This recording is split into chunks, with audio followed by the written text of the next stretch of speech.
4 de la tarde comenzamos con la mesa séptima. Vamos a hacer, aunque no he tenido oportunidad de comentarlo con el resto de la mesa, pero me ha pedido el doctor Bueno de Mata, mi buen amigo Federico, me ha pedido ser el primero en intervenir porque acto seguido las cosas de la cibernética que nos permiten esto, pues tiene que intervenir en otro evento donde se encuentra en estos momentos en México, y por este motivo me ha pedido ser el primero en intervenir. Yo creo que no hay ningún inconveniente.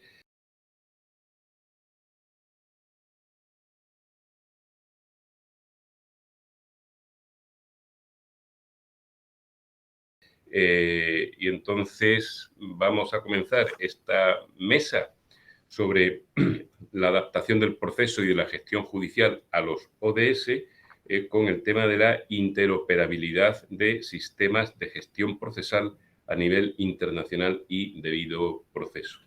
Federico Bueno de Mata es profesor titular de Derecho Procesal, acreditado ya desde hace muy poquito tiempo a catedrático, por lo cual le felicito públicamente.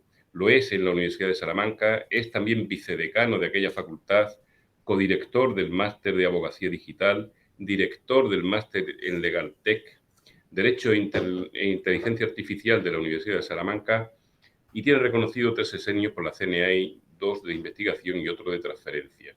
Es IP del Proyecto Nacional en I+D+I, Tratamiento Procesal de los Delitos de Odio a través de Internet. Es autor de más de 90 publicaciones científicas, entre las que destacan 4 monografías sobre temas como prueba electrónica, diligencias de investigación tecnológica, oralidad y proceso y transformaciones judiciales del proceso a raíz de la pandemia del COVID-19.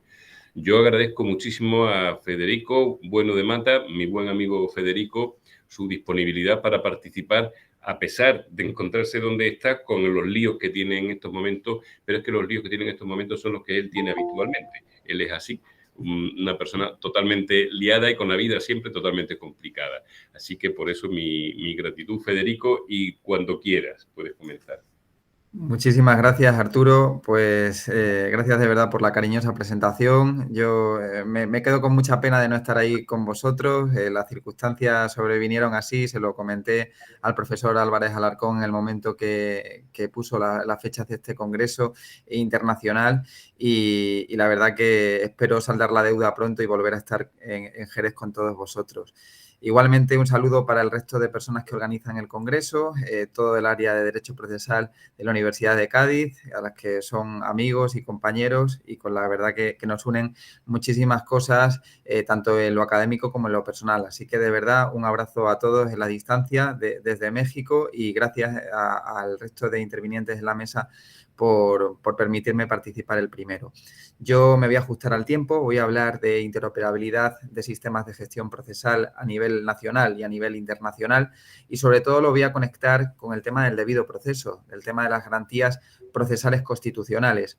En este caso, el Congreso se enmarca en la potenciación de los ODS, concretamente en el 16.3, que es el de promover el Estado de Derecho en planos de igualdad de acceso a la justicia para todos, en consonancia con las reglas de Brasilia, y evidentemente el tema de la gestión procesal informatizada y del uso de la tecnología para acceder a ella es algo fundamental y transversal que nos tiene que hacer potenciar el derecho al acceso a Internet como derecho universal. Todas estas cuestiones se vinculan a que partimos también de una serie de inconvenientes que a continuación expondré y que tenemos que avanzar sobre todo en consonancia para crear una verdadera justicia interoperable. Pasamos por diferentes fases de justicia electrónica. La primera de ellas es el tema de la digitalización de toda la información judicial, lo que se conoce como las políticas de papel cero. Nos va a llevar todo ello a tener datos electrónicos interoperables entre sistemas de justicia, pero ya les adelanto que esta digitalización parte de algunos sesgos, no ya en cuanto a lo que vendrá en el futuro de inteligencia artificial, sino en cuanto al presente. ¿Por qué? Pues porque no tenemos todos los órganos jurisdiccionales digitalizados, todos los órdenes no lo están, todas las instancias tampoco, y eso hace que directamente todo no esté volcado a papel, a nivel digital, del papel a nivel digital.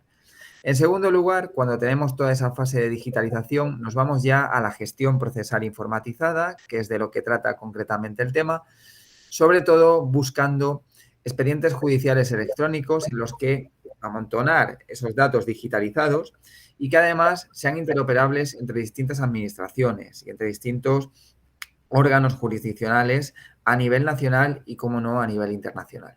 Si esto lo consiguiéramos, lo digo porque parece que ya lo damos por hecho, pero al menos en España y a nivel europeo seguimos teniendo problemas de interoperabilidad, no solo a nivel legislativo, sino también, yo diría, a nivel político y a nivel económico, con todo lo que ello supone, avanzaríamos hacia una verdadera tercera fase, que es la de tramitación procesal informatizada, en la que abriríamos el acceso a la justicia a los ciudadanos.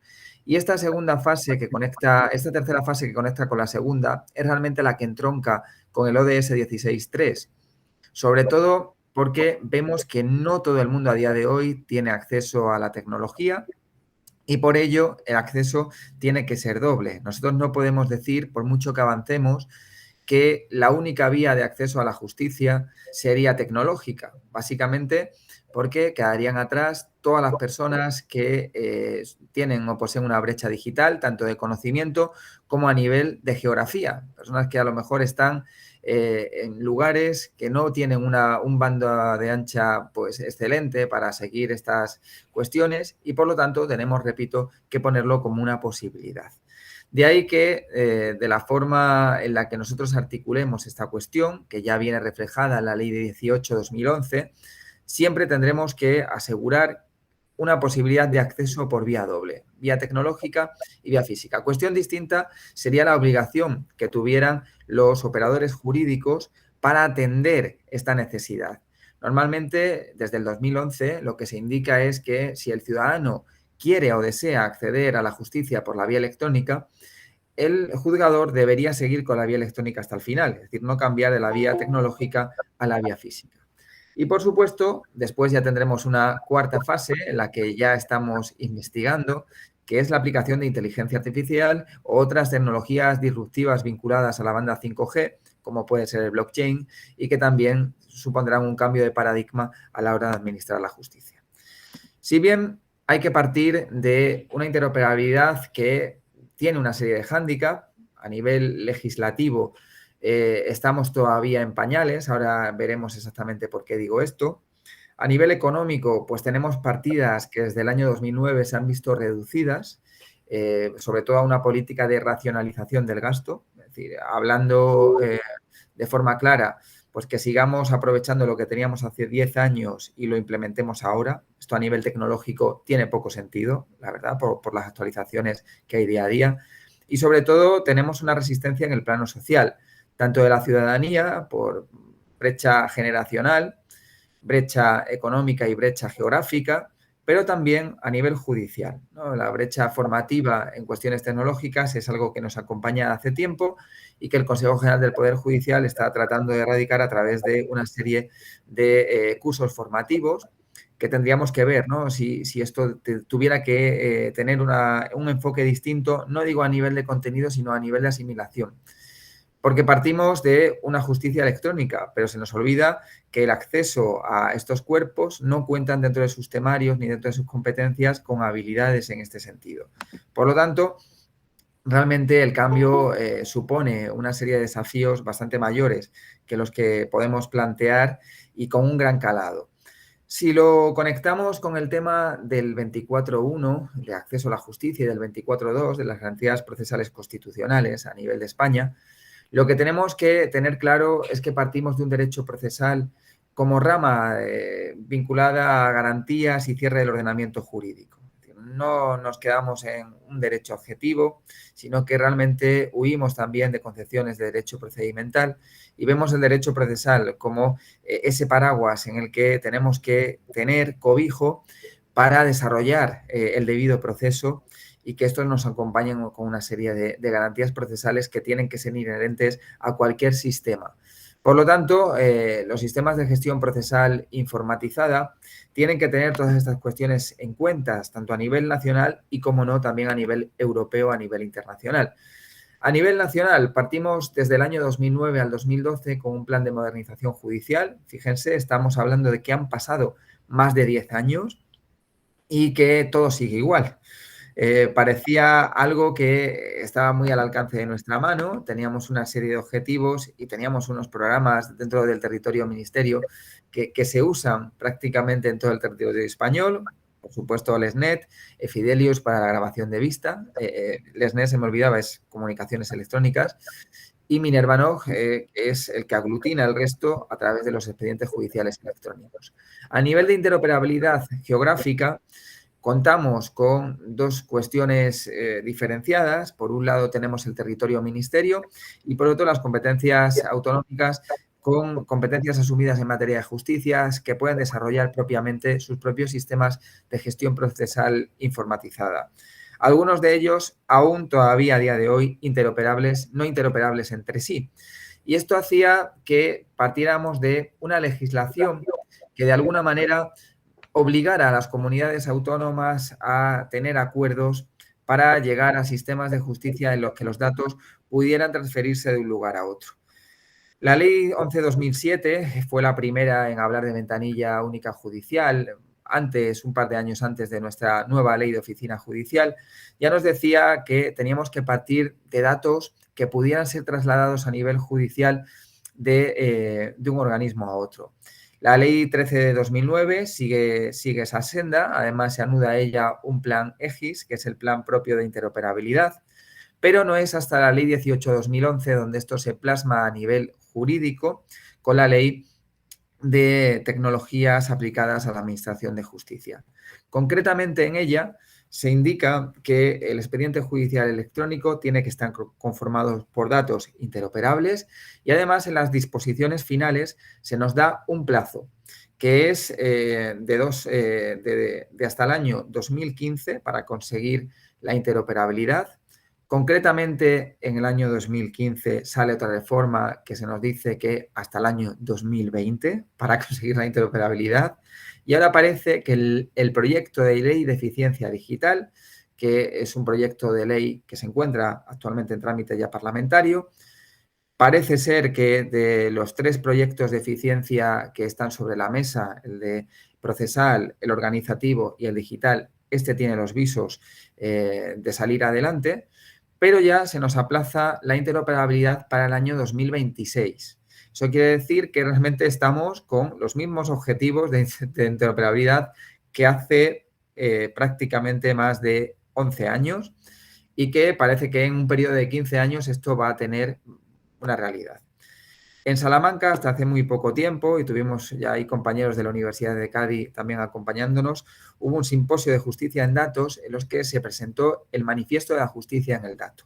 Concretamente, este manifiesto lo que hacía era obtener el compromiso por parte de los consejeros de las comunidades autónomas de ahora sí llegar a la interoperabilidad de sistemas en este año 2026. Parece algo que nos persigue, pero yo diría que es por primera vez un reconocimiento público, un compromiso público de avanzar hacia este sistema que, por supuesto, repito, engarza a que los ciudadanos puedan acceder a la justicia en igualdad de condiciones, pero también que su información sea transferida de un sistema a otro sin ningún inconveniente para ellos. Y cómo no, si a nivel nacional esto es pues algo que nos da unos ciertos quebraderos de cabeza, a nivel europeo todavía más. Porque ya tenemos no solo que coordinarnos a nivel interno, sino hacer que todos esos conflictos transnacionales tengan también interoperabilidad entre sí o que de alguna manera a nivel judicial internacional tengamos las mismas condiciones de acceso y de gestión a la justicia. Parece un paralelismo, pero es que ha ocurrido prácticamente igual de lo que ocurrió en España a nivel de toda la Unión. Partíamos de planes de acción europeos de justicia desde el año 2009, es decir, prácticamente a la vez que se arrancó el plan de modernización judicial español, y con los planes de mejora sucesivos, es verdad que justamente en el 2008 en adelante tuvimos una primera crisis económica muy fuerte, pues lo que se hizo fue racionalizar el gasto. Racionalizar las partidas que iban en favor de mejorar el acceso a la justicia, de cooperar a nivel judicial internacional y de garantizar la eficiencia a través de lo que se llamaba desmaterialización de procedimientos, que era informatizarlos cada vez más en igualdad de condiciones.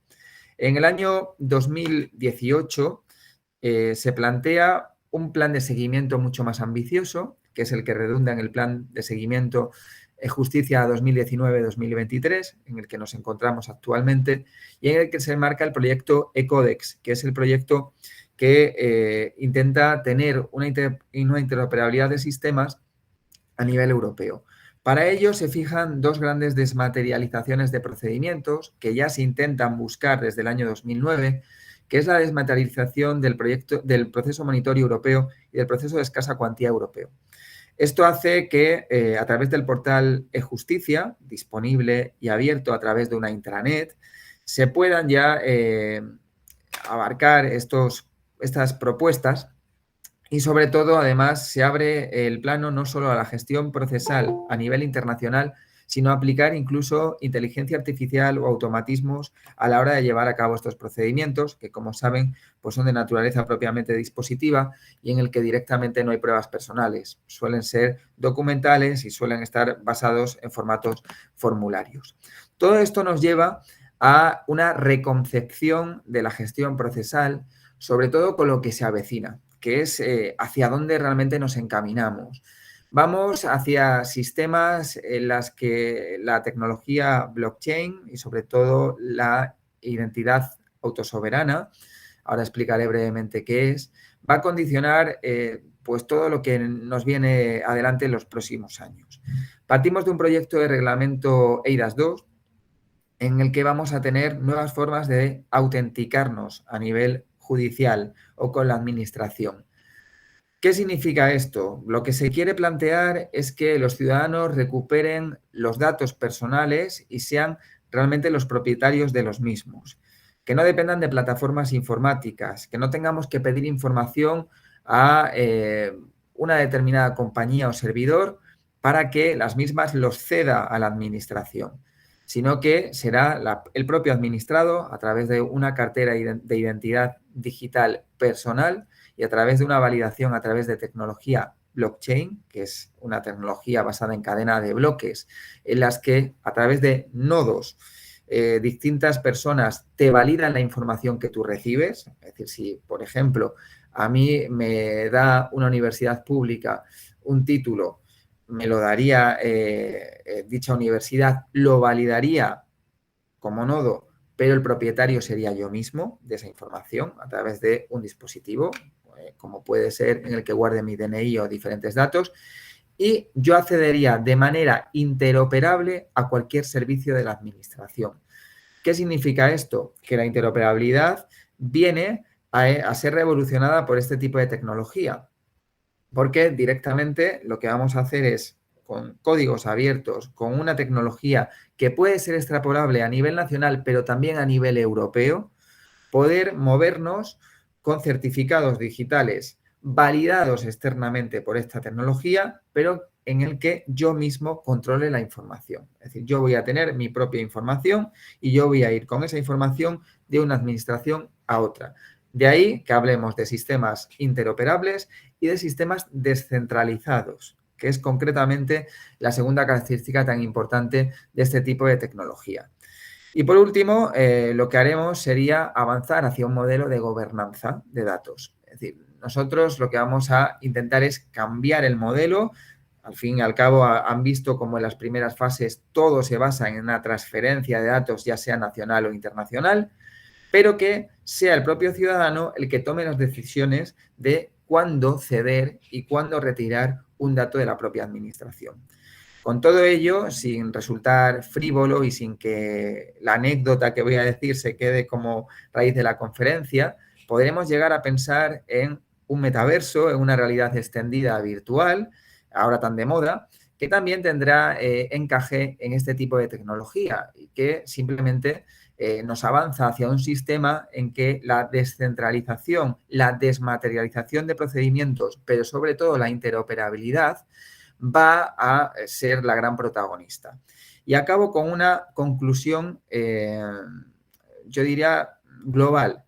A lo mejor es momento de pensar o de repensar los principios anudados a este acceso a la jurisdicción y a la jurisdicción en sí misma, sobre todo cuando hablamos de exclusividad jurisdiccional a la hora de tramitar estos datos que muchas veces cada vez son compartidos, que son transnacionales y que realmente estamos viendo que vamos a tener que llegar a acuerdos porque la cooperación procesal internacional en materia de datos está anudada también a la interoperabilidad de sistemas y a su vez la interoperabilidad está anudada al acceso de cualquier ciudadano al sistema judicial.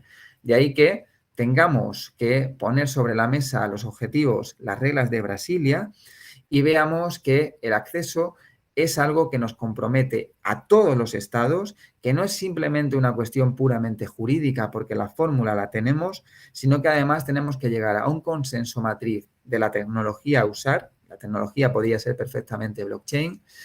Y en segundo lugar, cuestiones políticas que se escapan de este Congreso, pero a los que también ojalá los dirigentes oportunos lleguen a acuerdos porque está en su mano que todo el mundo pueda acceder a la justicia en términos iguales. Muchísimas gracias.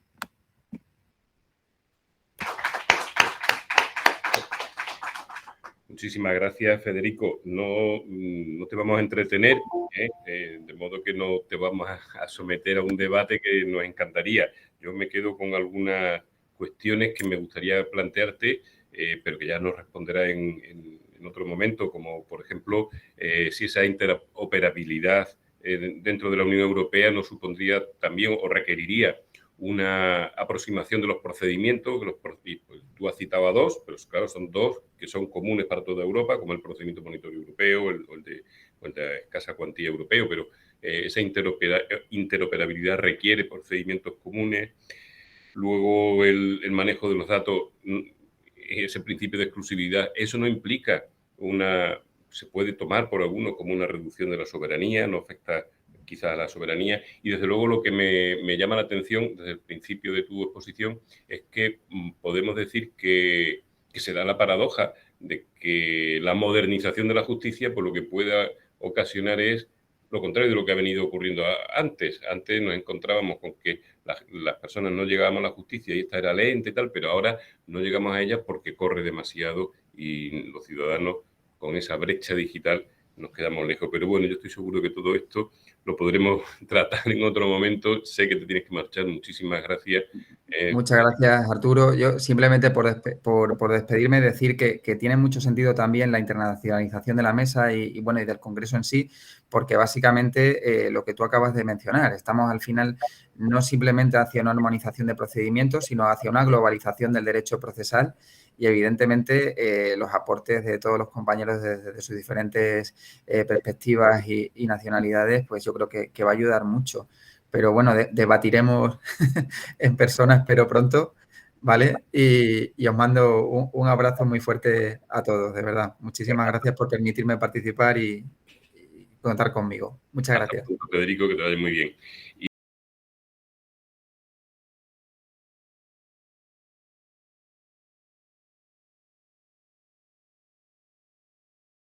Y recibo ahora ya presencialmente aquí a María Milagrosa López Gil. Por favor, su intervención es presencial. María Milagrosa López Gil, que no es María Milagrosa. No, pero yo me llamo como tú quieras. No, me acabo de dar cuenta, no sé por qué es Milagros López Gil, a quien tanto queremos también. Somos casi vecinos, pues ella es de la Universidad de Málaga, donde es profesora titular de Derecho Procesal, especialista en temas relacionados con los procesos de ejecución, principalmente tanto en el orden contencioso administrativo como en el proceso civil. Y bueno, mi amiga, como todos los que participan en este congreso y de estupendas personas, muchísimas gracias por venir con nosotros y la intervención suya es relativa a la extensión a terceros de los efectos de la sentencia. Vamos a tratar de ajustarnos a 10-15 minutos, por favor. Sí, yo daré el toque de atención. Muy bien, muchísimas gracias. Pues buenas tardes a todos. No por típico, es menos obligado que en las primeras palabras, aunque sea muy brevemente, sea para dar las gracias pues, a los organizadores de este segundo Congreso Internacional personalizado pues, en su director, el doctor Álvarez Alarcón, y por supuesto al grupo de investigación y jurisdicción integrado por todos los compañeros del área de Derecho Procesal de la Universidad de Cádiz. Agradecimiento que tiene que ser doble. El primero, pues, por invitarme a participar aquí, y el segundo, por confiar en que puedo aportar algo pues, a esta mesa sobre lo que es la adaptación del proceso y la gestión de los ODS. Yo espero estar a la altura y, desde luego, no desmerecer este magnífico Congreso Internacional. Y es que hemos llegado al tercer día de este magnífico congreso, en el que ha habido ponencias totalmente brillantes, en donde se han ido desgranando de alguna manera todas las facetas relacionadas pues con el acceso a la justicia, ¿no? Que se encuentra integrado tanto en las reglas de Brasilia como en los ODS. Y es que la aprobación por la ONU de los 17 Objetivos de Desarrollo Sostenible parten de un desideratum, y es el deseo de estar en una sociedad que sea mejor, ¿no? Y dentro de estos objetivos, pues nosotros nos hemos movido como en tres elementos, se mueven en tres elementos: el económico, el social y el ambiental. Y dentro de los tres patas, pues a mí la que me interesa es la social, que es donde está el objetivo 16, que se dedica o tiene por finalidad promover sociedades pacíficas e inclusivas, facilitar el acceso de todos a la justicia y, finalmente, crear instituciones que sean eficaces. Estos días atrás hemos estado viendo, han estado desarrollando cuestiones relacionadas con lo que es el acceso de todas las personas, incluidos los discapacitados, a la administración de justicia. Sin embargo, a mí esta tarde pues, me gustaría centrarme en un aspecto que no por ser menos llamativo también es importante, ¿no? Y es ese último inciso de crear instituciones que sean eficaces. Creo que la administración de justicia es una institución y que tiene que ser eficaz. Y que, a pesar de que estamos en los que participamos en este congreso, en estados que son democráticos, ¿no? En donde tenemos un poder judicial independiente, en nuestro caso, pues vamos a obviar el lamentable espectáculo que estamos asistiendo con la renovación del Consejo General del Poder Judicial, que no es significativo del inmenso labor que hacen los jueces. Esto no garantiza que la administración de justicia esté funcionando. Porque para que una institución sea eficaz, tiene que ser rápida. Y una justicia tardía no es justa, o por lo menos no satisface al justiciable. Preparando esta intervención, yo me he ido a buscar cuál era el tiempo medio de duración de los procesos en España, en este caso. Y me voy a la página del Consejo General del Poder Judicial, y ahí me encuentro con la sorpresa de que, siendo datos oficiales y que posiblemente estén un poquito más maquillados o más corregidos, los tiempos de los procesos son excesivamente largos. Un juicio ordinario, que es un procedimiento tipo, para nosotros puede tardar 17 meses. Un proceso de ejecución basado en títulos ejecutivos extrajudiciales, 60 meses. Creo que en estos casos, evidentemente, tenemos un problema, porque la justicia, desde luego, es el elemento fundamental para poder hacer sociedades pacíficas y sociedades justas. Y ahora me vaya a permitir que haga como un pequeño excurso que me va a servir para introducir el tema. Y es que voy a confesar un pecado, de estos que no se deben confesar nunca, y es que soy adicta, o me gusta mucho lo que son series de corte judicial, ¿no? Y entonces estoy totalmente enganchada a una, no sé si alguno de vosotros la habéis visto, es una serie americana, se llama The Good Fight, La Buena Lucha, y que narra las peripecias de un despacho de abogados afroamericano que tiene su sede en Chicago.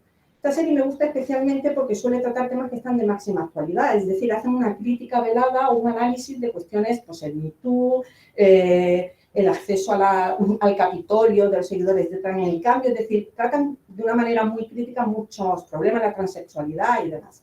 Pues bien, en la quinta temporada comienza con una línea argumental en la que el despacho de abogados se ve sorprendido porque de pronto sus clientes están siendo citados como demandados en un juzgado que nadie conoce.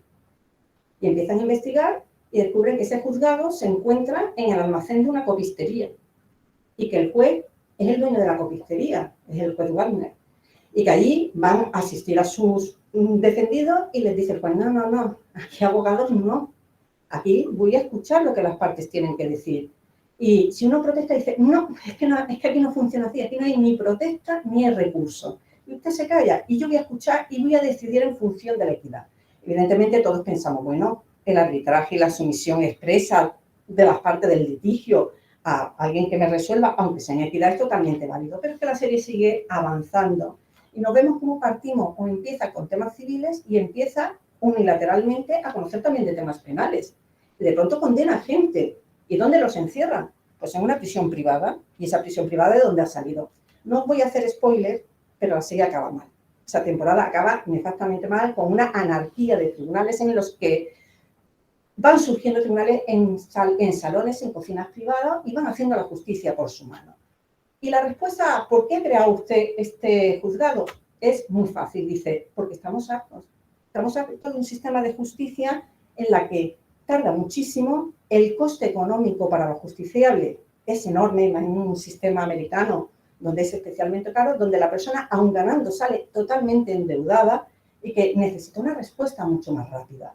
Por lo tanto, vemos cómo el retraso en el funcionamiento de la Administración de Justicia se percibe no solo como un problema nuestro en nuestro ordenamiento, sino que en la máxima democracia nos encuentra que la sensación que tiene el público y que lo perciben como un problema es que realmente estamos ante una justicia que es injusta, que es una justicia que no está respondiendo a las necesidades.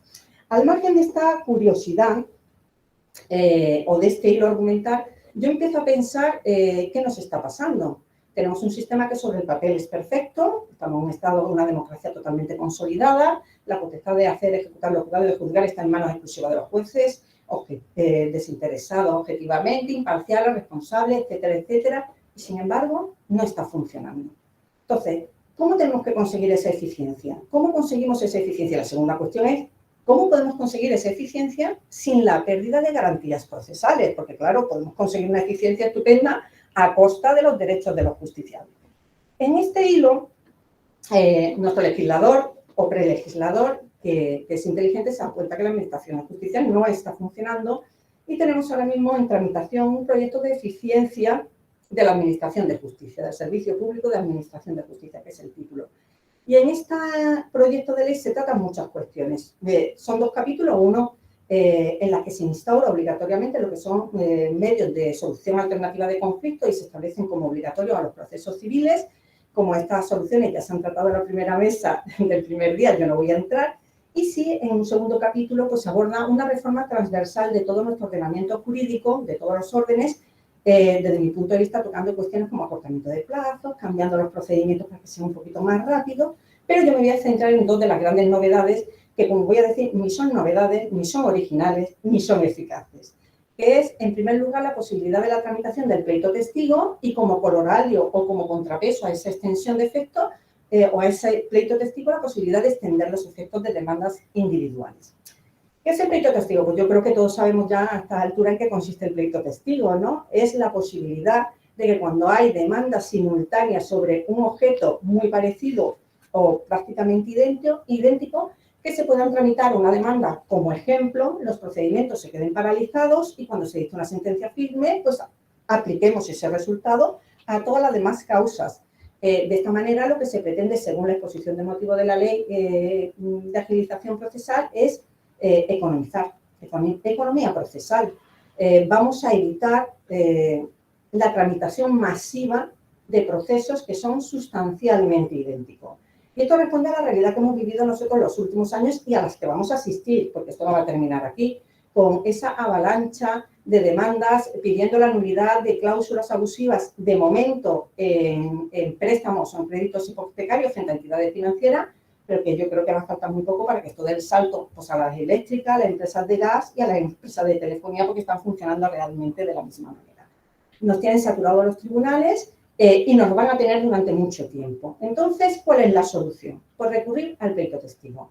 ¿Y cómo recurrimos al pleito testigo? Pues ya he dicho yo que no es una novedad porque esta institución existe en nuestro ordenamiento jurídico desde el año 98 que se introdujo la ley de la jurisdicción contenciosa administrativa y me van a permitir que les diga que con escaso éxito y muy poca aplicación. Y decimos, bueno, pero es que a lo mejor el legislador en el ámbito civil, viendo las críticas que despertó y por qué no ha funcionado en el orden contencioso administrativo, lo va a gestionar de otra manera. Pues no. Curiosamente, la regulación es idéntica, con lo cual todos los problemas que llevamos años señalando de por qué no está funcionando la institución no las vamos a poder traer al ámbito del proceso civil. ¿Y qué pasa en el proceso civil? Pues que hay una indeterminación legal que es cuando menos peligrosa. ¿Y cuál es esa indeterminación legal? Pues en primer lugar te dicen, los procesos tienen que ser objetivamente iguales. Y si vamos a entender por objetivamente similares, no que las cláusulas, bueno, se me olvidó decir que esto se limita a su efecto a lo que son demandas de acciones individuales en condiciones generales de la contratación.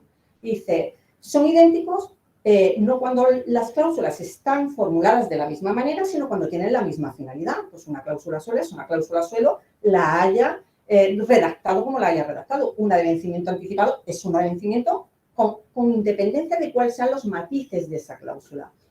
¿Vale? Pues tienen que ser sustancialmente idénticas. Pero no dice nada, por ejemplo, de si tiene que haber una identidad parcial entre los sujetos. Es decir, si yo voy a poder tramitar un pleito testigo cuando el demandado siempre sea el mismo. La ley no lo dice. Es que si tiene que ser siempre el mismo, diluimos un poco la eficacia del pleito testigo, porque una vez será Unicaja Banco, otra la Caixa, Santander, con lo cual si tiene que ser el mismo demandado, la acumulación de los pleitos testigos o la suspensión para la tramitación como pleito testigo va a ser poco eficaz. La ley no lo establece. Sí es verdad que cuando hablamos de la extensión de efectos sí te dice que por lo menos el demandado tiene que ser el mismo. Otro elemento que no prevé, que para mí considero que es esencial, no se establecen las reglas de cómo se elige ese pleito que se va a tramitar como testigo. Cuestión que no es intrascendente si tenemos en cuenta las consecuencias jurídicas que tiene para el justiciable. ¿Qué vamos a aplicar? ¿El criterio de la antigüedad? Bueno, el criterio de la antigüedad, el primero que se inició, no significa necesariamente que sea el proceso mejor fundamentado, las pretensiones mejor fundamentadas. Dice, bueno, da igual, porque yo te suspendo, tramito uno y luego tú me puedes pedir que reabra. Pero viendo lo que tarda un procedimiento, ¿qué pasa? Tengo que esperar 17 meses a que finalice y cuando yo vea que es que las pretensiones o los argumentos no han sido los mismos, pedir que reabran mi pleito, cuando yo ya llevo 4 años de retraso, no se da ningún tipo de margen, ningún tipo de indicación. ¿Debería el juez, antes de seleccionar cuál es el pleito que va a tramitar, hacer un estudio de cuáles son las pretensiones o el que está mejor fundamentado? Podría ser, pero esto desde luego lo que aboca es que a los jueces tengan una carga de trabajo de todo punto excesiva y que bloqueemos los tribunales. Yo creo que la regulación de este pleito testigo se ha hecho desde la simplicidad. ¿Y cuál es la simplicidad por parte, o la inocencia por parte del legislador?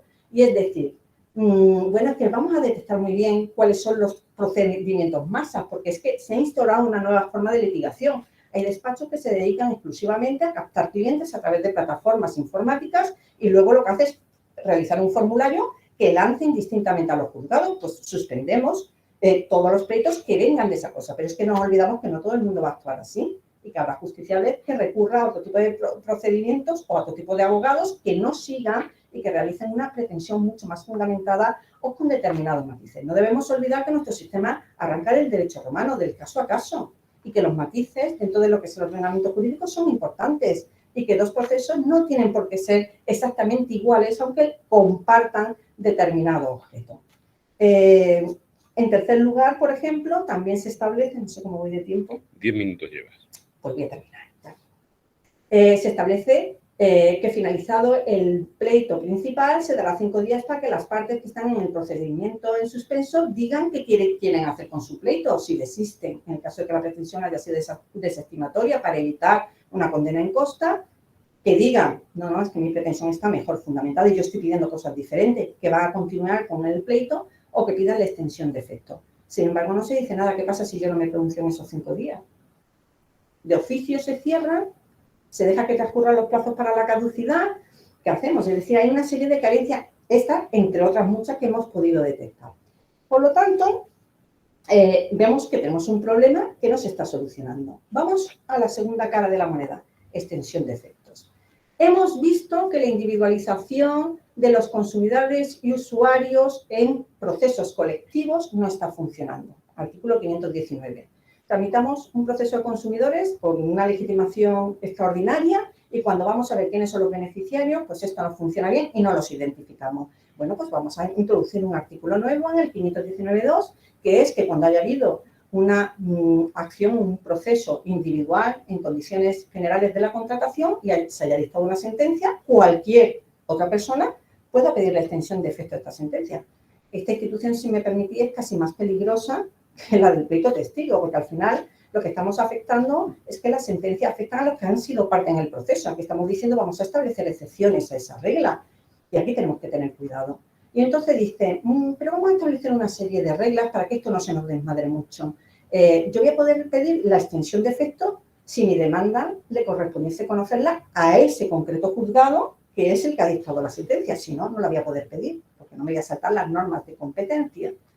Y lo voy a poder pedir siempre y cuando no haya que hacer un control de transparencia de las normas o de vicios en el consentimiento. Pues mire usted, si estamos en condiciones de género de la contratación, verse un vicio en el consentimiento va a ser esencial, porque no podemos tratar a todos los consumidores como capidiminuidos, ¿no? Como personas con discapacidad, sino que tendremos que analizar su capacidad de entendimiento. Y además es que lo vas a poder pedir solo cuando el demandado siempre sea el mismo.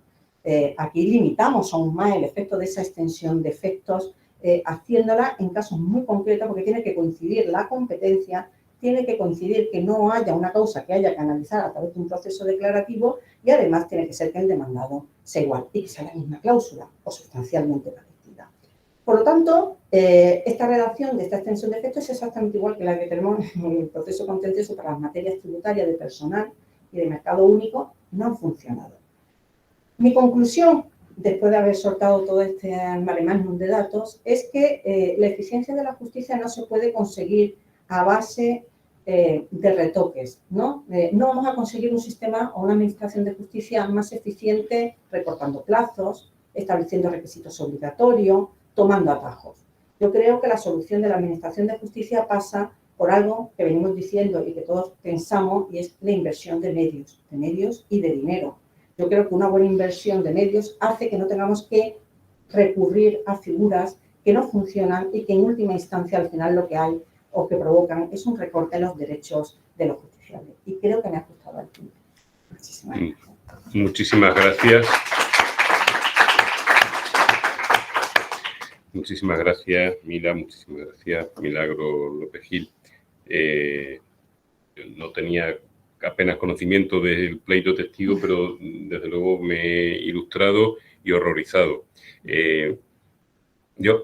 Además, hay una cuestión, tiene que ver con las garantías procesales también y el derecho de defensa, y es lo que están diciendo los tribunales, que es que pensando en el consumidor no es igual un consumidor que otro. Efectivamente. Y por tanto tienen que ser oídos y tienen que ser analizados, y eso incluso forma parte también hasta del derecho de defensa del banco. Sí, del banco en este caso. Y además hay otra cuestión aquí que a mí me parece que me alegra mucho habértela oído, que has dicho al final, porque al final mucho hablar de la crisis de la justicia, pero lo que no se pone encima de la mesa es que hace falta más dinero y más medios, porque siempre es la justicia el patito feo de los presupuestos, y entonces, bueno.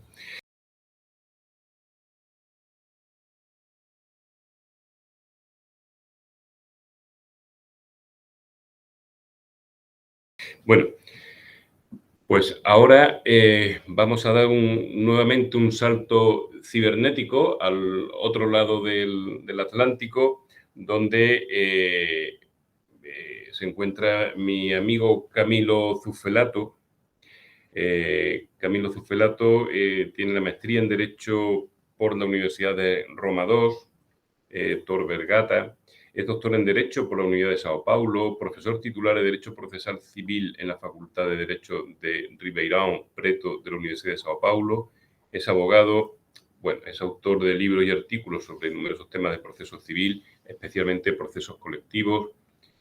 Y ya digo que el único inconveniente que tiene es que es amigo mío, pero bueno, yo creo que eso lo sobrellevamos.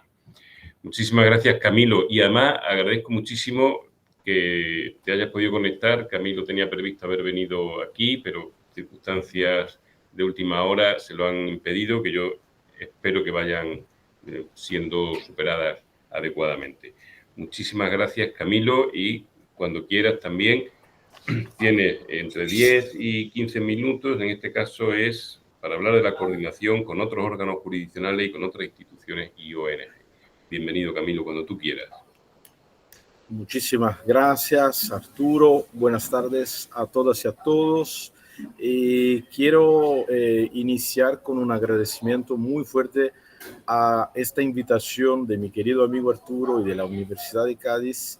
Y como ya adelantó Arturo, era mi intención estar personalmente en España para, en fin, ver a todos y, digamos, estar juntos con esta iniciativa interesantísima de este evento, pero por razones personales no he podido ir, y por eso también que agradezco la oportunidad de hacer esta charla desde aquí, de mi país, y espero que logramos, no sé cuándo, pero lo más pronto posible, encontrarnos todos en España.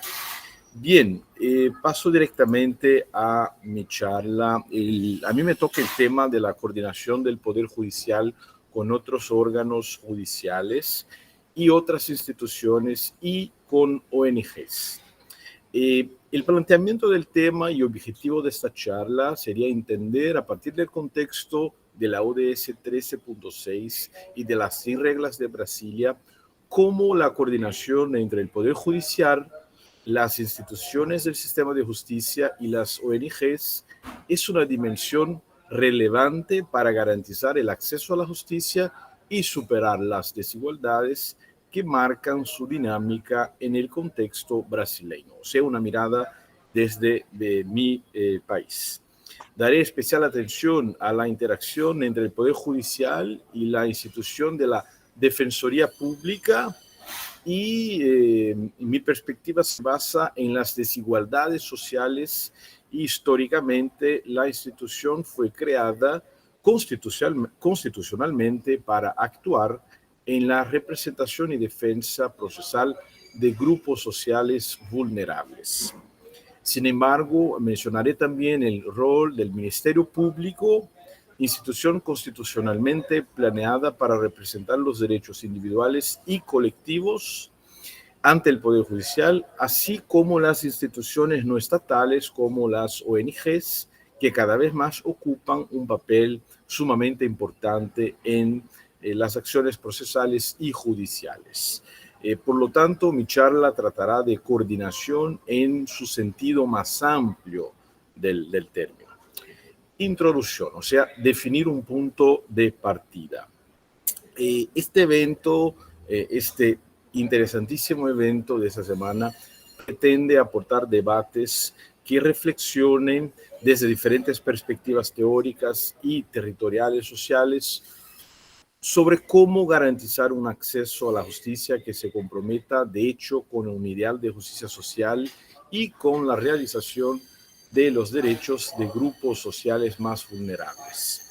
Esta charla proveniente de un profesor brasileño apuesta por el reconocimiento de un contexto histórico en mi país de complejas desigualdades sociales que traen a la agenda de investigación en el área del acceso a la justicia la necesidad de develar a través de datos y análisis empíricos las contradicciones que marcan el acceso a la justicia en un fenómeno de litigio que se nutre precisamente de ellas.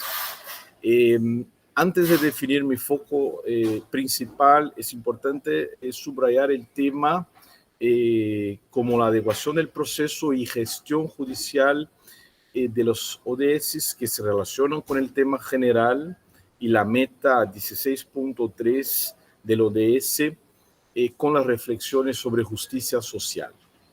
En esa relación es posible comprender la importancia del debate nacional e internacional sobre el acceso a la justicia, sus contradicciones y, especialmente en el contexto brasileño, las desigualdades sociales que desafían su perspectiva universalizadora.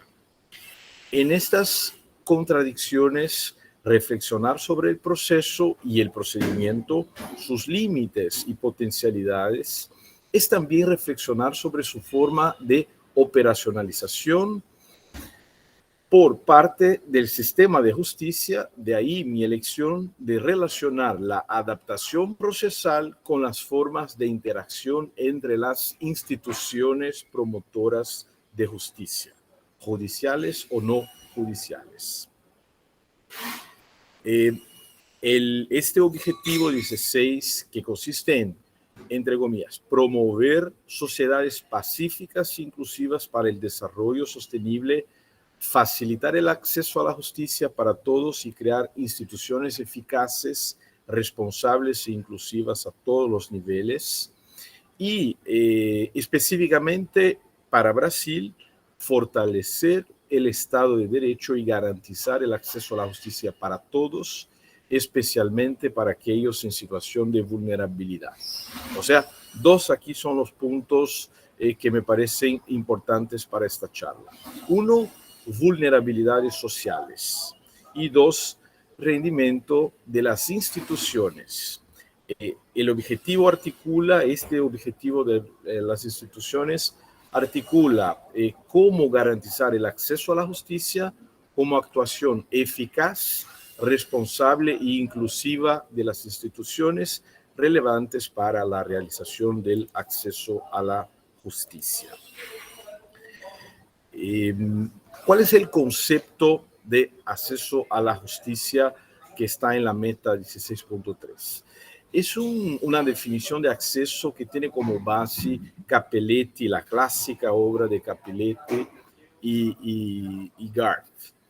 Pero es una expresión que comprende dos ideas fundamentales. El sistema de justicia debe ser igualmente accesible para todos y, por otro, sea una visión, digamos, un poco más actualizada, producir este acceso debe también producir resultados individual y socialmente justos.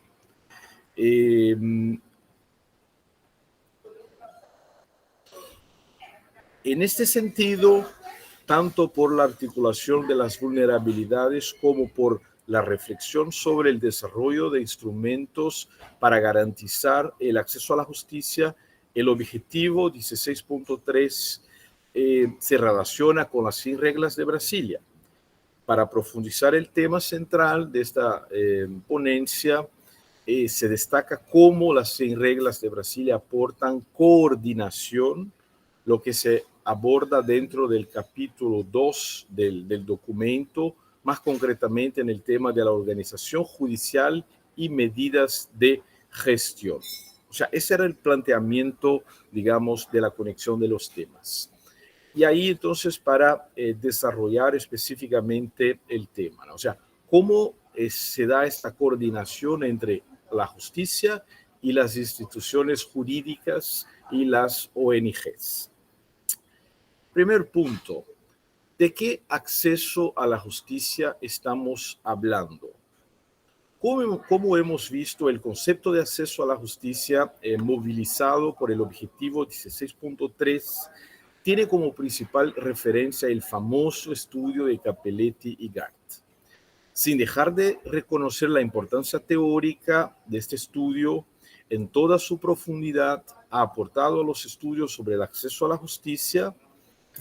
En Brasil cabe destacar también la complejización y actualización del concepto que han realizado los estudios brasileños actuales que reconocen los desafíos de reflexionar sobre este campo de estudio en un contexto de complejas desigualdades, contradicciones que marcan este acceso en el ambiente de los estudios sobre litigios repetitivos. O sea, este tema toca mucho con la ponencia anterior de la profesora de Málaga. En fin, otros procesos colectivos muy complejos, problemas estructurales, catástrofes medioambientales como vimos infelizmente pasar en mi país en los últimos años. Y además un concepto de acceso a la justicia desde un punto de vista de las reformas procesales extremadamente neoliberal y eficientista. Eso también toca con que hablaba mi amigo Arturo, como que falta dinero, falta medio, porque también hay este modelo más neoliberal de acceso a la justicia. Bien, segunda pregunta importante. ¿Qué significa la coordinación institucional para el acceso a la justicia? Aquí, digamos que la promulgación de la Constitución Federal de 1988 es, digamos, una experiencia democrática sumamente importante, porque el tema del acceso a la justicia está a la base de la Constitución y también porque influencia muchos actores e instituciones del sistema de justicia sobre la forma y el contenido de las políticas públicas diseñadas e implementadas por los gobiernos. Un marco institucional fundamental de la Constitución es la intensa, digamos, articulación entre Poder Judicial, Ministerio Público y Defensoría Pública en este campo. ¿Cuáles son, digamos, los elementos que autorizan esta conclusión de intensa cooperación? La constitucionalización de derechos sociales en mi país, políticas públicas que permiten un cuestionamiento, o sea, planteamiento de demandas judiciales para acceso, por ejemplo, a medicamentos, a escuelas, a camas de hospital y muchos otros temas que son, digamos, de acceso al Poder Judicial. Y segundo marco, una ampliación de acceso a la justicia a través de instrumentos legales, como por ejemplo la garantía de tutela de derechos difusos, colectivos y todo lo que es, digamos, todo lo que son los procesos colectivos. Y tercer punto, el protagonismo de las instituciones del sistema de justicia que conquistan roles políticos y sociales centrales en la democracia brasileña. O sea, estas instituciones, más que jurídicas en el sentido estricto, están en el campo político y social y transforman, digamos así, el tipo y el carácter, digamos así, del proceso judicial. Quiero destacar, en primer lugar, la Defensoría Pública. Esa es una institución que alcanzó una posición destacada en la organización del sistema de justicia, en la Constitución de 88, como les comentaba, y es concebida como esencial a la función jurisdiccional del Estado y se encarga de prestar asistencia jurídica completa y gratuita a todas las personas en situación de vulnerabilidad social, tanto a nivel individual como colectivo.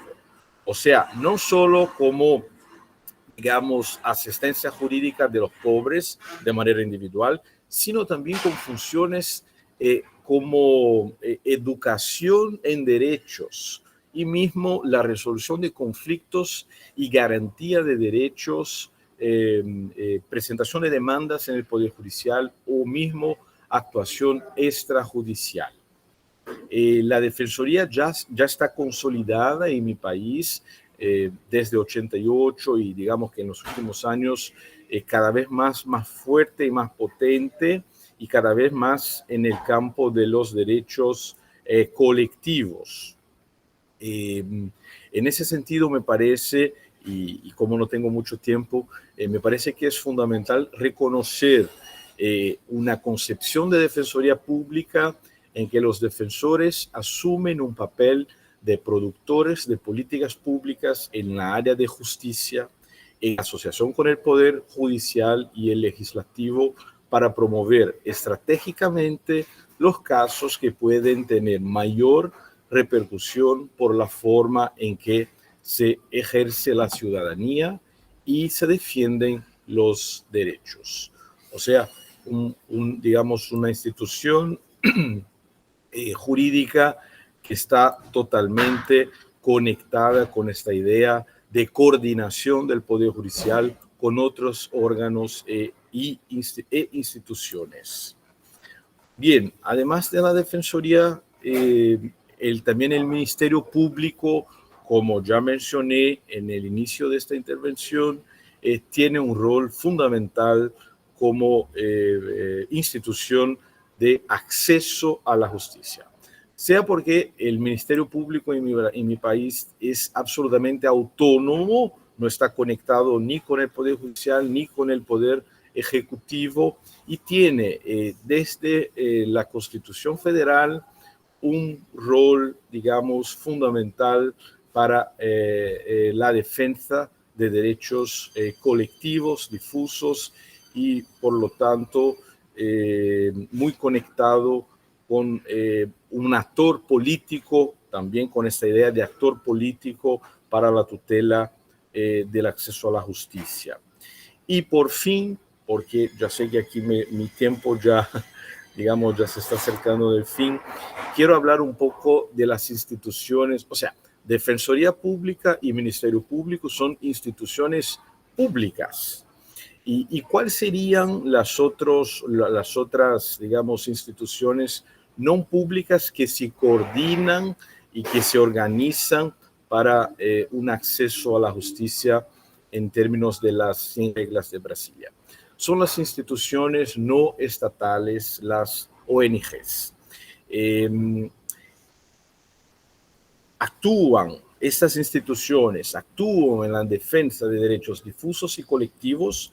Creo que es importante reconocer que Brasil reconoce legitimación activa a los procesos colectivos para las ONGs, o sea, pueden plantear demandas colectivas y por lo tanto actúan para superar las desigualdades que marcan el acceso a la justicia en Brasil. Voy a darles unos ejemplos de situaciones en que podemos identificar algunas de estas asociaciones y ONGs. El Instituto Brasileiro de Defesa do Consumidor, que es una asociación civil y que actúa colectivamente en relación a los derechos de los consumidores y personas con vulnerabilidades económicas. Y ahí tenemos el tema de la vulnerabilidad económica. El Colectivo de Abogados por los Derechos Humanos, CADU, que actúa para la defensa de derechos humanos de forma estratégica y actuó en un caso muy importante de un habeas corpus colectivo para el derecho a la libertad de mujeres detenidas con hijos de hasta 12 años y también mujeres embarazadas. Y ahí el tema de vulnerabilidades de género, clase y raza. También podríamos aquí recordar, hay otros, pero un centro de asistencia jurídica gratuita de la Fundación Getúlio Vargas y una clínica de derechos humanos de la Universidad Federal de São Paulo que actuó como amicus curiae, porque este también es un mecanismo de participación e intervención muy importante, el amicus curiae. En el caso del masacre de Osasco y Barueri, que son ciudades importantes aquí, actuando para la indemnización de las familias de las víctimas de la masacre y la responsabilidad de los agentes del Estado. Bien, mi amigo Arturo y a todas y todos, muchísimas gracias. Traté, digamos, de hacer lo más corto posible porque sé que hay otras personas y el evento sigue. Muchísimas gracias.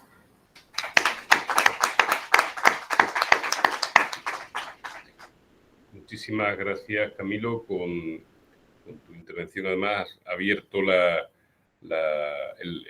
el panorama. La justicia es para todos, pero también es cosa de todos, de estas instituciones no solo privadas, o no solo públicas, sino también estas semiprivadas o estas asociaciones que cumplen un papel muy importante, como estamos viendo. Bueno, en España tenemos una experiencia que se refería ante Milagros en materia de asociaciones de consumidores, asociaciones de derechos humanos, etcétera, etcétera. Bueno, y tengo el gusto ahora, muchísimas gracias, Camilo, y ojalá nos veamos pronto físicamente, como hemos tenido oportunidad de hacer en otras ocasiones.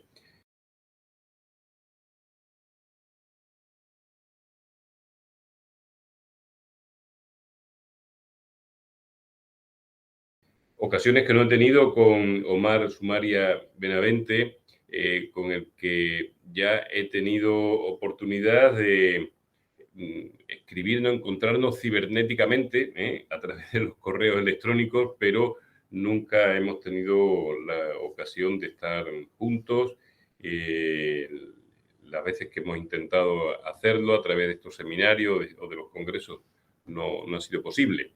Entonces, me va a gustar mucho saludarte por aquí, Omar. Omar es abogado por la Pontificia Universidad Católica de Perú, prestigiosa universidad peruana. Es profesor en Derecho Procesal de la Academia de la Magistratura. Tiene maestría en Derecho Procesal en la Universidad Nacional de Rosario, Argentina, y maestría en Solución de Conflictos en la Universidad Particular San Martín de Porres. Actualmente es secretario técnico de la Comisión de Ejecución y Seguimiento del Plan Estratégico Institucional del Poder Judicial 2020-2030 y secretario técnico de mejoramiento del sistema estadístico e hitos del Poder Judicial. Encantado de saludarte, Omar. Por fin nos vemos físicamente, aunque sea a través de la pantalla de plasma. Te agradezco muchísimo tu disponibilidad para participar aquí. Sé que has intentado que fuera posible venir a Cádiz, donde te recibiremos en otra ocasión que seguro que tendremos. Omar va a tratar de la agilización procesal, oralidad y empleo de formulario. Cuando quieras, Omar, tienes la palabra. Muy buenas tardes por allá, muy buenos días por aquí. Lamentablemente no he podido asistir de manera presencial, pero la tecnología nos une en tiempo real en estos momentos. Mi agradecimiento en especial al doctor Arturo Álvarez por permitirme participar en este importante evento, así como mi saludo a todos los expositores y todo el público y colegas que se encuentran conectados a través de la red o están en el evento de manera física. En el Perú, en el año 1993, entró en vigencia el Código Procesal Civil, un código que va a cumplir más de un cuarto de siglo y que por ello necesita actualizarse, sobre todo si en ese lapso hay un cambio en cuanto a la concepción del derecho mismo a través del fenómeno de la constitución del derecho y en estricto de la constitución del derecho procesal, a través de los conceptos de la tutela judicial y debido proceso, establecidos en nuestra Constitución en el artículo 139, inciso 2, que se manifiesta en un derecho procesal más flexible, más dinámico, acorde a las necesidades del caso concreto, orientado al ciudadano, en el que los jueces cumplen un rol fundamental como garantes de derechos y sobre todo de la Constitución. Una de las novedades que trajo el Código Procesal Civil del 93 fue tener un título preliminar en el que se recogieron una serie de preceptos que servirían de base para interpretar las demás normas del Código Procesal Civil, regidos por los principios de celeridad, concentración e inmediación, a través de un proceso por audiencias, en donde primaba la oralidad. Sin embargo, este mecanismo diseñado se distorsionó rápidamente y se convirtió en un ritualismo exagerado que trajo consigo la dispersión, el fraccionamiento y la falta de celeridad del proceso civil, debido a factores exógenos como endógenos en su implementación. La falta de recursos, capacitación, así como una mala praxis que prontamente desnaturalizó y tergiversó este modelo procesal, adaptando a las estructuras conocidas de entonces de un proceso escrito por los operadores jurídicos, que son los jueces y los abogados. En estas circunstancias resulta imperativo una respuesta integral y sistematizada de reforma de todo el proceso civil, pero mientras estas no se desarrollen y no se den las necesarias modificaciones legislativas a este código, es esencial recobrar su esencia de un proceso por audiencia basado en la oralidad. Es así que ante esta necesidad, en el año 2017, se inició una postergada y silenciosa reforma del proceso civil en el seno mismo del Poder Judicial. En la presidencia de entonces, a cargo del juez supremo Dubelí Rodríguez, se conformó el equipo de trabajo para la reforma del proceso civil de la presidencia del Poder Judicial, la misma que fue presidida en su momento por el juez supremo Ramiro Bustamante Segarra e integrada por magistrados de todas las instancias y de distintos distritos judiciales, y de la cual tuve el honor de ser parte. Esta comisión tuvo como misión recolectar y sistematizar todas las propuestas de mejora del proceso civil y ordenarlas en aquellas que signifiquen o impliquen un cambio legislativo, aquellas que impliquen una resolución administrativa y aquellas que impliquen un cambio de modelo en gestión de despacho, pero sin cambios dramáticos legislativos, poniendo énfasis en estas últimas. Fruto de ello fue la necesidad de potenciar la realización de las audiencias en los procesos civiles, que hasta la fecha se habían convertido en un mero trámite, que se traducía en un acta sin mayor o nula participación de los abogados y partes y que no otorgaban ningún valor agregado ni técnico ni jurídico al desarrollo del proceso. Posteriormente, con la asesoría del Centro de Estudios Judiciales para las Américas, el CEJA, se realizó un diagnóstico situacional cuya conclusión sería que a través de un cambio en el modelo de despacho judicial se podrá introducir la realización de audiencias basadas en oralidad en los procesos civiles. Es así que en el 2018 se conformó la Comisión Nacional para la Reforma del Proceso Civil, presidida por el juez supremo Héctor Lama More, y en la que se me encargó la Secretaría Técnica, que propuso, de acuerdo con el diagnóstico elaborado por el CEJAS, la implementación de módulos corporativos pilotos para desarrollo de procesos civiles por audiencias basadas en la oralidad. Y dadas las condiciones y evaluaciones de entonces, fueron elegidos los distritos judiciales de Arequipa y La Libertad. Posterior a ello, el modelo sigue desarrollando y en el año 2019 se formó la Comisión Nacional para la Implementación, Supervisión y Monitoreo de la Oralidad Civil y el correspondiente equipo técnico institucional. Para este fin, también presididas por el juez supremo Héctor Lamamore y ya bajo la presidencia del juez supremo José Luis Lecaros, quienes al final de 2020 habían implementado este modelo en 12 cortes, pese al escenario de la pandemia y el aislamiento social obligatorio decretado por el COVID. Y para el 2022, el objetivo es alcanzar el 100% de los distritos judiciales, reforma ahora liderada bajo la presidencia de la doctora Elba Barrios. Es así que vemos la transformación de una actividad en un proyecto y ahora en una política jurisdiccional pública que se viene desarrollando de manera constante por distintas gestiones que ha tenido el Poder Judicial. En este punto, y con cargo posterior análisis, lo que ya se ha hecho en materia de oralidad civil y lo que se quiere hacer en el futuro y lo que se puede mejorar es reconocer que esta reforma fue iniciada en el mismo Poder Judicial, sin esperar una nueva ley o código procesal civil, sin presupuesto adicional otorgado por el Poder Ejecutivo, y que tuvo como estrategia que fuera de abajo hacia arriba. Es decir, no hubo una imposición de un modelo, sino que voluntariamente cada Corte Superior y de manera democrática, decidiendo entre sus miembros, ha ido optando y solicitando su ingreso al modelo oral civil, pero a su vez con el compromiso de un cambio de modelo de gestión de despacho judicial asumido con sus propios recursos. La potencialidad de la oralidad civil, ¿no?, se da con la introducción de la denominada audiencia preliminar, muy distante de la extinta audiencia de saneamiento que estaba plasmada en el modelo de proceso civil de 1993. No se convierte en un segmento del proceso, sino en un momento multifuncional y multipropósito, cuyas funciones esenciales serán la función autocompositiva, la función de determinación del objeto del proceso y la función de determinación del objeto prueba, volviéndose esta audiencia en el centro de la reforma. Se postula que la intensidad de la oralidad para el proceso civil no se encuentra en la audiencia de pruebas o audiencia de enjuiciamiento, como lo es en el proceso penal o laboral, sino en la mencionada audiencia preliminar que exige habilidades distintas al litigante, más allá de las denominadas técnicas de litigación oral que se centran precisamente en la audiencia de pruebas, sino que entra en un nuevo campo, que es la gestión del conflicto, conflict management, que implica una visión o perspectiva y a la vez un reto para jueces y abogados de poder desarrollar dicha herramienta, sobre todo en la función autocompositiva.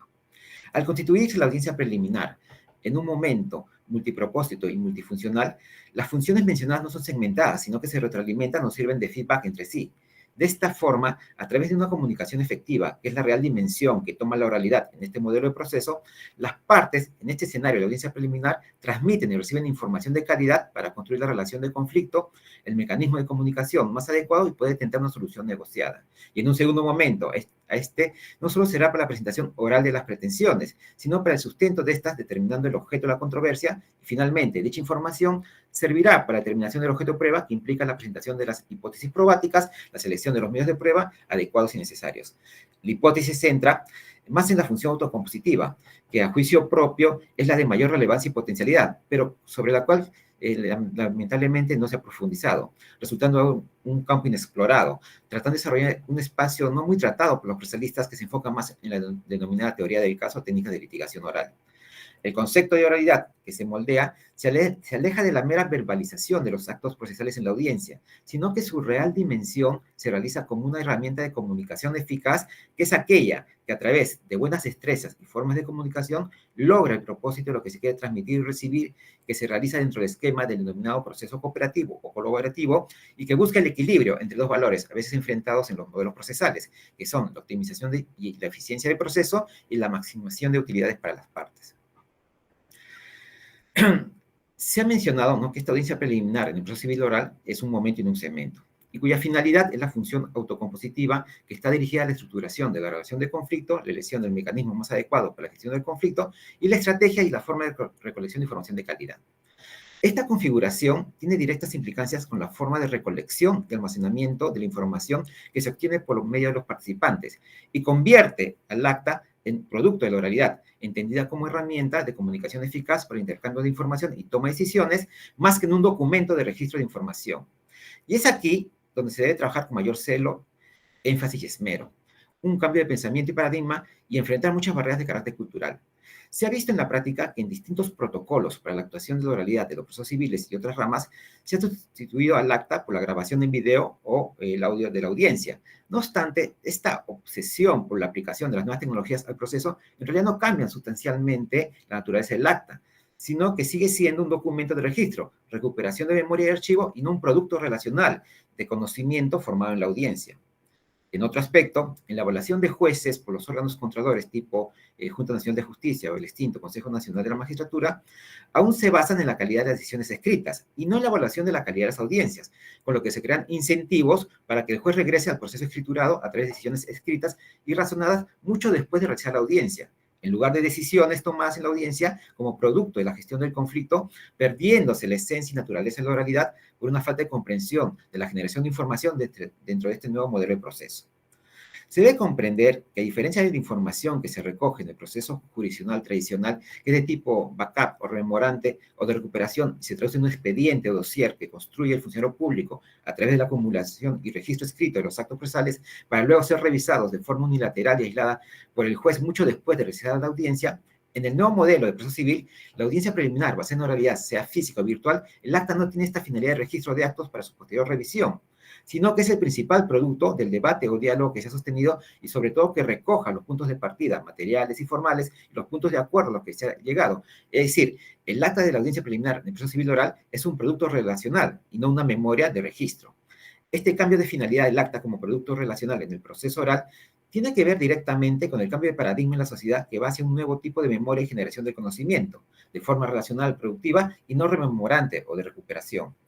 Así se debe tener presente como presupuesto que la innovación tecnológica en las sociedades complejas se encuentra íntimamente ligado a los procesos socioculturales que los desarrolla y adopta, en donde las tecnologías o los artefactos tecnológicos no son puramente utilitarios o funcionales, sino que también sirven como símbolos culturales y como tales proveen el material para nuestro lenguaje y nuestras formas de pensar. Son transmisiones de significados y para entender la tecnología tenemos que adoptar esa dimensión cultural. Así, el proceso jurisdiccional como construcción cultural no puede ser ajeno al cambio o transformación cultural producida por el desarrollo tecnológico. Y la oralidad, precisamente, permite esa mutación de entender el proceso en este nuevo escenario sociocultural. Estos paradigmas tecnológicos y la interacción con las estructuras sociales provocan una nueva cultura en la que la energía simbólica que la moviliza deja de tener un carácter primordialmente rememorante, recuperador, para derivarse en una dirección productiva, relacional, mirando menos hacia el pasado para asegurar su recuperación y transmisión, y más hacia el presente y su procesamiento, menos hacia la conservación garantizada de los patrimonios, los saberes acumulados a lo largo del tiempo, y más hacia la gestión heurística de nuevos conocimientos y la optimización de vivir en comunidad en interacción entre conjuntos sujetos de conocimientos, distintos grados de diversificación, diferencia y complejidad, lo que tiene una implicancia directa con la concepción misma del acta de la audiencia preliminar, cuya función de registro y recuperación de la información correspondía a una cultura que se encuentra en mutación, haciendo una función de gestión heurística de conocimientos, convirtiendo en consecuencia al acta de audiencia ya no en un documento escrito telemático de registro, sino en un producto de conocimiento relacional y heurístico formado en este espacio. Esta mutación de la cultura y de la generación de conocimiento deviene de un tránsito hacia la denominada economía del conocimiento, en la que los procesos de generación de riqueza o conocimiento tienden de modo creciente a centrarse en la producción cognitiva, en la forma de producción y acumulación de saberes se hace cognitivo y cultural. Significa una transición, aunque no muy evidente, de las clásicas economías de comercio y mercancía selladas por el intercambio lucrado de objetos, las nuevas economías de distribución o economía en red, en las que lo único regulable es el acceso a los flujos circulantes de cantidades discretas de información o de contenido. El derecho, ante este nuevo escenario, produce el efecto de la desmaterialización, que ya lo había mencionado Federico, de la realidad a través de las nuevas tecnologías como causa y efecto al mismo tiempo del nuevo paradigma cultural, que afecta a todas las esferas sociales, económicas, políticas y en consecuencia también jurídicas. Entonces, el documento se transforma, ¿no? Se transforma a través de no un documento de archivo, sino un documento de generación de conocimiento. Y lo mismo pasa con el acta en la audiencia preliminar. Pasa de ser un acta de registro a ser un acta de procesamiento o un documento en la cual se va a acumular ese conocimiento generado por los participantes en este espacio de una audiencia preliminar a través de la oralidad entendida como herramienta de comunicación eficaz. En consecuencia, se debe tener presente que esta mutación cultural en la forma de conocimiento que redefine la función del documento y, en consecuencia, el acto de la audiencia, configurada primigeniamente como una fuente de registro y recuperación, hacia su mutación a un producto cooperativo, ataca directamente al concepto de expediente como objeto fetiche, que es el producto de la tradición del Estado moderno y la concepción legal racionalista y de finalidad burocrática en la escritura, cuya función es almacenar la información, comunicar a distancia y despersonalizar la interacción. En el expediente basado en la escritura, se materializan los efectos de la relación entre la institución y los conflictos en dos sentidos. Primero, desvanece al extremo las interacciones personales en la escena del conflicto judicial, reemplazada por una cultura de registro minucioso y obsesivo de los datos y detalles realizados en el proceso. De esta forma, la palabra hablada es reemplazada por un texto sustitutivo cuyo lenguaje está desprovisto de rasgos o indicios de comportamiento. La decisión basada en el expediente frío implica la mediación sustancial de la experiencia. En segundo lugar, la construcción de ese expediente está a cargo de toda una organización burocrática que en distintos niveles y fases de procedimiento su misión es el registro y el archivo de información. En este sentido, el expediente resignifica el conflicto a través de una doble mediatización, la escriturización de versiones y relatos por un lado y la acción de una multiplicidad de funcionarios intervenientes en él por el otro. Esta minuciosidad del registro implica la necesidad de acceso a la información para la revisión o análisis posterior. No obstante, todo lo registrado muy pocas veces es revisado, lo que hace notar que la necesidad del registro no es tanto por el estudio o análisis del caso, sino por la vocación de control del procedimiento de cada uno de los intervinientes, sobre todo por los funcionarios que se hallan en la cúspide de la pirámide jerárquica jurisdiccional, que corresponde a la concepción del Estado moderno que se formó sobre la base de los principios de jerarquía, unidad y soberanía. Tal como señalaba Miriam Damasca, en el proceso jerárquico de varios niveles, necesita de un mecanismo para integrar todos sus segmentos en un todo significativo. El material recogido por todos los funcionarios debe ser ensamblado para toma de decisión y conservación de toda la actividad oficial, en donde los funcionarios del modelo jerárquico prefieren decidir basándose en expedientes escritos. Así, mientras más alto en el poder, mayor es el radio de información del archivo a la base de datos. Entonces nos encontramos al enfrentamiento de dos lógicas distintas, provenientes de culturas distintas. Por un lado, la lógica de la oralidad que pretende un proceso cooperativo en el que la audiencia debe reflejar esa cooperación como herramienta de gestión del conocimiento en un proceso comunicativo interactivo, y por otro lado, la forma tradicional de proceso, que acepta la oralidad, pero entendida en sus propios términos y sigue utilizando al acta como fuente de registro y de recuperación de información, ya sea escrito o audiovisual. En este último aspecto también señalaba Damasca que se viene argumentando que las modernas tecnologías de grabación podrían minimizar la mediación y pronto reemplazarían la actuación escrita, haciendo que el aislamiento jerárquico de las desordenadas masas de datos llegue a su fin. Pero en una organización judicial en la que el impacto de la revisión superior es regular y totalizadora, la cumbre jerárquica desarrolla nuevos instrumentos de condensación para protegerse del mar de detalles generados en el proceso desarrollado por los funcionarios inferiores. Por ello, si se trata de implementar un proceso por audiencia basado en la realidad, se debe partir que el mismo es una construcción cooperativa y simultánea, y en que la participación es imperativa, proporcionándole un valor agregado y técnico y jurídico cada vez que ésta se realice en dicha forma. En conclusión, el acta de la audiencia preliminar en el proceso civil oral, sobre todo en la función autocompositiva, deja de ser un registro de la actividad para su posterior recuperación, sino que es el producto de esa participación. Su función ya no será el backup o recuperación, sino su función es el conocimiento generado de forma participativa, cooperativa y simultánea en dicho acto.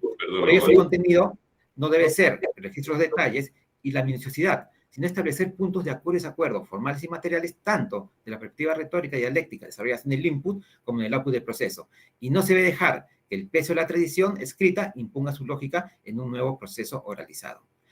Muchas gracias. Y quedo de los comentarios. Muchísimas gracias, Omar, muchísimas gracias.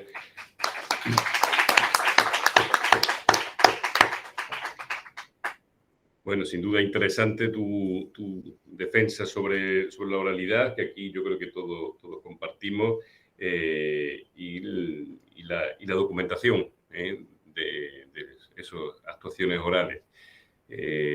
Queda sobre la mesa, además, para ponerlo en relación ahora con las personas en condición de vulnerabilidad, a ver en qué modo se verían ellas afectadas en esa situación, y queda ya para el debate.